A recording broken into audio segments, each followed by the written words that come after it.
വീണ്ടും ചർച്ചയിലേക്ക് റഹീം, ഈ സർവകലാശാലയുടെ ഈ കോളേജിൻ്റെ അഫിലിയേഷൻ റദ്ദാക്കുന്നതുമായി ബന്ധപ്പെട്ടുള്ള വിഷയങ്ങളിൽ ആ കാര്യത്തിൽ ഒരു തീരുമാനമെടുക്കാൻ കഴിയുന്നില്ല. അത് ഇതിൻ്റെ ഉത്തരവാദിത്വങ്ങളിൽ പെടുന്നതല്ല, അല്ലെങ്കിൽ നിങ്ങൾ നിക്ഷിപ്തമായ കർത്തവ്യങ്ങളിൽ പെടുന്നതല്ല എന്ന് പറയുമ്പോൾ തന്നെ അതിന് വേണ്ട കുറ്റം ചെയ്തതായി നിങ്ങൾ കൃത്യമായി കണ്ടെത്തിയിട്ടുണ്ട്.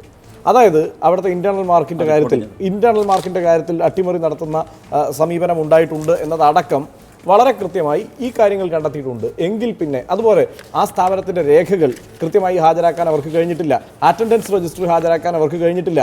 ഇങ്ങനെയെല്ലാം സാഹചര്യങ്ങൾ ഉള്ളപ്പോൾ ഇതിൻ്റെ അഫിലിയേഷൻ റദ്ദാക്കുന്നതടക്കമുള്ള നടപടികൾക്ക് വഴിവെക്കുന്ന ശുപാർശയ്ക്ക് നിങ്ങൾക്ക് കഴിയുമായിരുന്നു. കാരണം ആ നിലയ്ക്കുള്ള കുറ്റകൃത്യങ്ങൾ നിങ്ങൾ കണ്ടെത്തിയിട്ടുണ്ട്.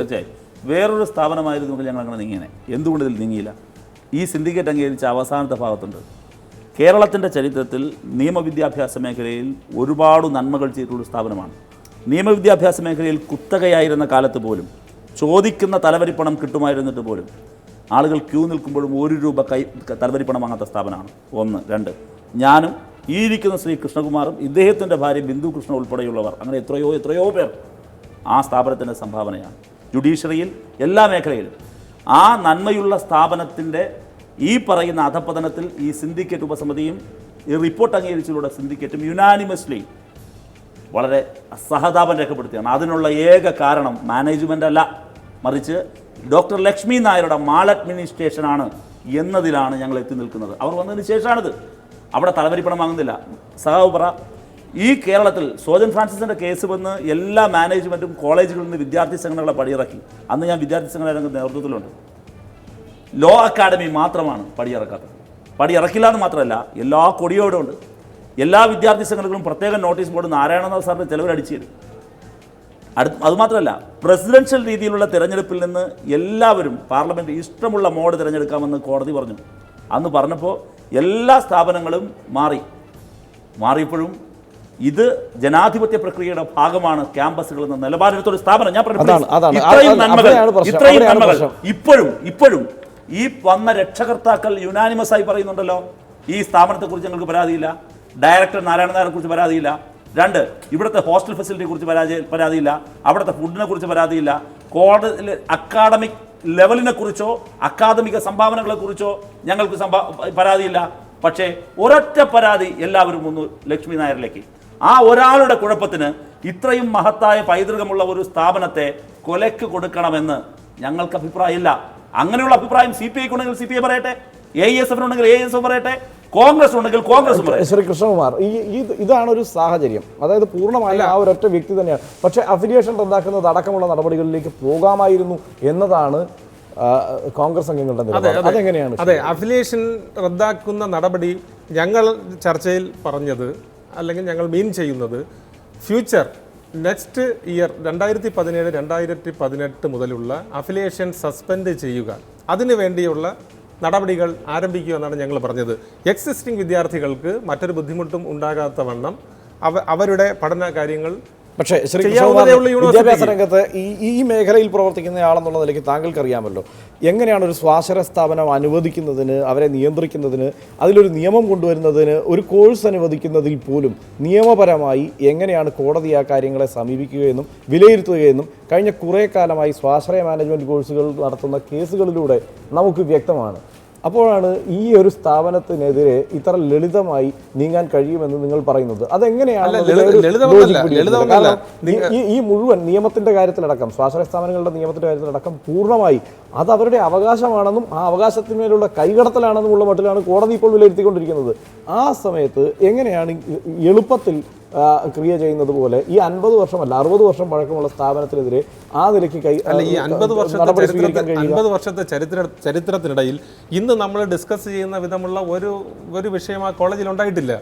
ഇപ്പോൾ റീസെൻ്റായിട്ട് പുതിയ പ്രിൻസിപ്പൽ വന്നതിന് ശേഷം അവരുടെ കാലഘട്ടത്തിലാണ് ഇത്തരത്തിലൊരു വിഷയം വന്നിട്ടുള്ളത്. പുതിയ പ്രിൻസിപ്പൽ വന്നതിന്റെ പേരിൽ ആവശ്യം നിങ്ങൾക്ക് എങ്ങനെയാണ് ഉന്നയിക്കാൻ കഴിയുക? അല്ല, അതൊരു സമരം. പുതിയ പ്രിൻസിപ്പൽ വന്നതിന്റെ അതാണ്, അതുകൂടിയാണല്ലോ കോൺഗ്രസിന്റെ UDF അംഗങ്ങളുടെ ഒരു ആവശ്യമാണ്. കാര്യമെന്ന് പറയുന്നത്, ഈ സ്ഥാപനം അനുവദിക്കുമ്പോൾ ഇതിന് വ്യക്തവും കൃത്യവുമായ ഒരു ലക്ഷ്യമുണ്ടായിരുന്നു.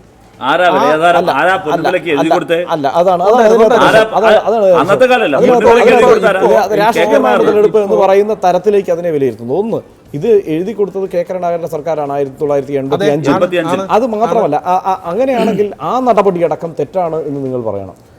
അന്ന് ഇതിന് ഈ സ്ഥാപനം കൊടുക്കുമ്പോൾ ഇതിന് വളരെ സംശുദ്ധമായ ഒരു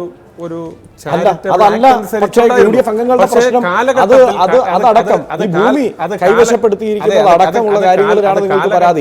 അത് 85-ലല്ല, അത് 68-85 ഈ ഭൂമി ഏറ്റെടുക്കുന്ന ഘട്ടത്തിൽ തന്നെ അതും ഈ പറഞ്ഞത് ലളിതമായി നടപടി സ്വീകരിക്കാൻ കഴിയില്ല. പൊന്നിലെടുത്ത് അവർ ഏറ്റെടുത്ത ഭൂമിയാണ്, അവർക്ക് പതിച്ചു കൊടുത്ത ഭൂമിയാണ്. ആ ഭൂമിയെ തിരിച്ചു പിടിക്കണമെങ്കിൽ അടക്കം ഒട്ടേറെ നടപടികൾ പൂർത്തിയാക്കേണ്ടി വരും. ലളിതമല്ല ആ പ്രക്രിയ. അതെല്ലാം ഒരു സിൻഡിക്കേറ്റ് ഉപസമിതിയുടെയും ഒരു സിൻഡിക്കേറ്റിന്റെയും തലയിലേക്ക് എങ്ങനെയാണ് ലളിതമായി വെച്ചു കെട്ടാൻ? അല്ല, സിൻഡിക്കേറ്റ് അത് ഏറ്റെടുത്തില്ലല്ലോ. സിൻഡിക്കേറ്റ് ആ ഉത്തരവാദിത്വം ആവശ്യമാണ്. ഈ സിൻഡിക്കേറ്റ് ഉപസമിതിയിൽ ജോൺസൺ എബ്രഹാമിന്റെ ഒരു ആവശ്യമുണ്ട്. അത് ഗവൺമെന്റിന്റെ ശുപാർശയിലാണ് അത് ഉൾപ്പെടുത്താൻ ഞങ്ങൾ ആവശ്യപ്പെട്ടത്. ഗവൺമെന്റ് ആണ് ആ ഭൂമി നൽകിയത്. അത് കെ കരുണാകരനോ ഇ കെ നായനാരോ എന്നുള്ളതല്ല വിഷയം. ഗവൺമെന്റ് ആണ് ആ ഭൂമി നൽകിയത്. ഗവൺമെന്റ് ആ ഭൂമി നൽകുമ്പോൾ അതിന് നല്ല നിലയിലുള്ള ഉദ്ദേശശുദ്ധി ഉണ്ടായിരുന്നു. പക്ഷേ കാലക്രമേണ ഇപ്പോൾ ആ ഉദ്ദേശശുദ്ധി അവിടെ നഷ്ടപ്പെടുകയും അത് വിദ്യാർത്ഥികളെ നരകതുല്യമായ നിലയിൽ, അല്ലെങ്കിൽ വിദ്യാർത്ഥികൾ നാളെ ആത്മഹത്യയിലേക്ക് പ്രേരിപ്പിക്കപ്പെടുന്ന വണ്ണം ആ ഉദ്ദേശശുദ്ധി നഷ്ടപ്പെട്ടിരിക്കുകയാണ്. വിദ്യാർത്ഥികൾ ഉന്നയിക്കപ്പെടുന്ന സമരത്തിന്റെ എല്ലാം വഴിതിരിച്ചുവിടുന്ന രൂപത്തിലേക്ക് നമ്മൾ ചർച്ച ചെയ്തിട്ട് കാര്യമില്ല.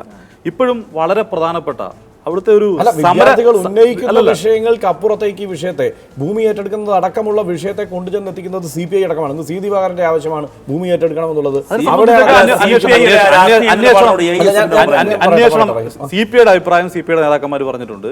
ഞങ്ങൾ വിദ്യാർത്ഥി സംഘടന എന്ന രൂപത്തിൽ, ഞാൻ ഈ ചർച്ചയുടെ പ്രാഥമിക ഘട്ടത്തിൽ തന്നെ സൂചിപ്പിക്കപ്പെട്ട കാര്യമാണ്, ഇതിനെ വേറൊരു തലത്തിലേക്ക് വലിച്ചിഴച്ചാൽ സ്വാഭാവികം ഞങ്ങൾക്ക് ആ സമരം വളരെ കൃത്യമായി സംയുക്ത വിദ്യാർത്ഥി ഐക്യത്തിൻ്റെ മുൻനിരയിൽ ആ സമരം കൊണ്ടുപോകണമെന്ന് ആഗ്രഹമുള്ള ആളുകളാണ്. കാരണം അതിനൊരു റിസൾട്ട് ഉണ്ടാവണമെന്നും സമരസമിതി ഉന്നയിക്കപ്പെട്ട ആരോപണങ്ങൾ ശരിവെക്കുന്ന രൂപത്തിലുള്ള തെളിവുകൾ പുറത്തു വന്ന സാഹചര്യത്തിൽ ഒരു ആധികാരിക വിജയം സമരത്തിന് ഉണ്ടാവാൻ വേണ്ടിയിട്ടുള്ള പരിശ്രമങ്ങളാണ് ഞങ്ങൾ നടത്തിക്കൊണ്ടിരിക്കുന്നത്. സ്വാഭാവികമായി ഇപ്പോൾ പുറത്തേക്ക് വരുന്ന ആരോപണങ്ങളും തെളിവുകളും എല്ലാം പുറത്തേക്ക് വന്നുകൊണ്ടിരിക്കുകയാണ്. ഇവരെല്ലാം ഒരുമിച്ച് സമരം ചെയ്യുന്നവരാണ്. ഒരൊറ്റ കാര്യം, ഈ വിഷയത്തിൽ തർക്കിക്കുന്ന ഇവരെല്ലാം ഒരുമിച്ച് സമരം ചെയ്യുന്നവരാണ്.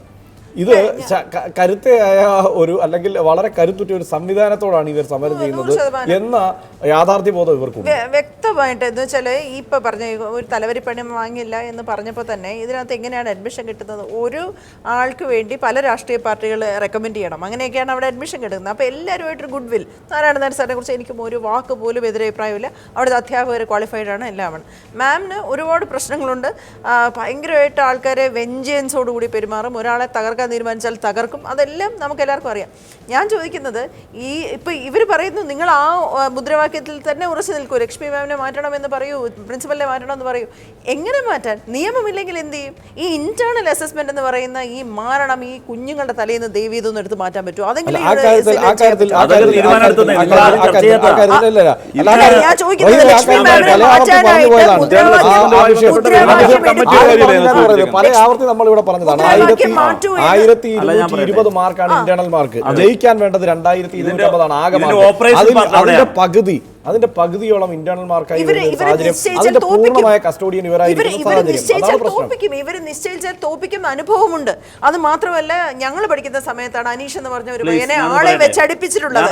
അല്ല, ഞാൻ പറഞ്ഞത് ആളെ വെച്ച് അടുപ്പിച്ചിട്ടുള്ളത്. ഇങ്ങനെ പല കാര്യം ഒരു തലത്തിൽ കുട്ടികളോട് വൈരാഗ്യ ബുദ്ധിയോടെ പെരുമാറുന്ന ഒരാളാണെന്ന് കേരള സമൂഹം മുഴുവൻ ബോധ്യപ്പെട്ടിട്ടും നമുക്കൊന്നും ചെയ്യാൻ കഴിയില്ല എന്നൊരു നിലപാടാണോ നമ്മൾ എടുക്കുന്നത്? ഒരാൾക്ക് ഒരു സർക്കാരിലെ